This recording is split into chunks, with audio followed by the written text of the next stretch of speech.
Isang magandang araw pong muli sa inyo mga kapatid, mga kaibigan. Muli po nandito si Balintataw ng Agila upang kayo po ay handugan ng isa na naman pong tula. Ang pamagat po ng tula na aking bibigkasin, Bra. Galing ako sa malayong probinsya ng Kabikulan. Umuwi sa isang dako sa bayan kong Sinilangan. Doon sa bayan ng Dait, Kams Norte ang lalawigan, may sakit ang aking lulo, kaya't siya ay dinalaw. Ngayon ako'y pabalik na sa siyudad ng Antipolo, pagkat ngayon ay dito na ang lugar na tirahan ko. Isang dakong kasukalan, matatayog mga puno, dito kami namumugad, kasama ang pamilya ko. At dahil sa balikan nga ang ginawa kong paglipad, nakaramdam na ng pagod, mabagal na ang pagaspas. Dumaan sa mga bundok, tumawid ng mga dagat, ngunit kahit sobrang pagod, balintataw ko ay dilat. At nang ako'y pumasok na sa sakop ng Antipolo, pagkat ako'y nandito na sa tapat ng Buso-Buso. At dahil sa sobrang pagod, pinasya ko na huminto, may nakitang isang puno, kaya't doon ay dumapo. Matapos na magpahinga, naghanda na umalis.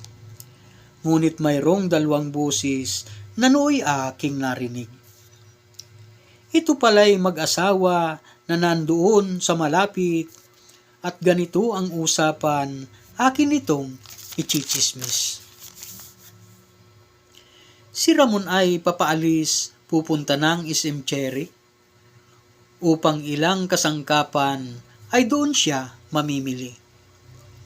Ito ay nagpaalam na sa asawa niyang si Girlie, ngunit itong si Girlie ay sa asawa'y may sinabi. At ganito ang sinabi ni Girlie sa asawa niya, ako nga ay ibili mo doon sa mall ng isang bra. Brand na wakol ang nais ko pagkat ito ay maganda at ang kulay na ibig ko kung di itim, ito'y pula. Magkano ba ang halaga ng wakol na sinabi mo? 1,800 ito kapag ito'y nakapromo. At si Ramon ay nagulat sa sinabi nitong presyo, bakit naman sobrang mahal nitong bra na pinili mo? At sinabi nga ni Ramon, huwag ka nang magsuot ng bra, pagkat singlaki ng daranghita. Useless lamang kung ikaw ay magsusuot pa rin ng bra, pagkat kahit magsuot ka, ay di na rin yan aalsa. Sobra ang panglalait mo, ako'y labis na nasaktan.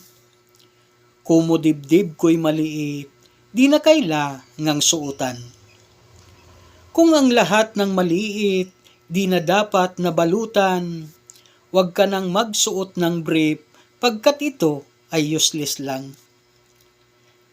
At si Ramon ay nagsabi, busis mo ay huwag lakasan, baka ito ay marinig nitong ating kapitbahay. Yan. Kaya pala ayaw nang pagpagsuotin ni Ramon ng bra yung kanyang asawa dahil maliit yung dibdib. Sinabi naman ng kanyang asawa na wag na rin siya magsuot ng brief. Maliit din. Ayan. Yan po yung takbo ng ating kwento. Salamat po.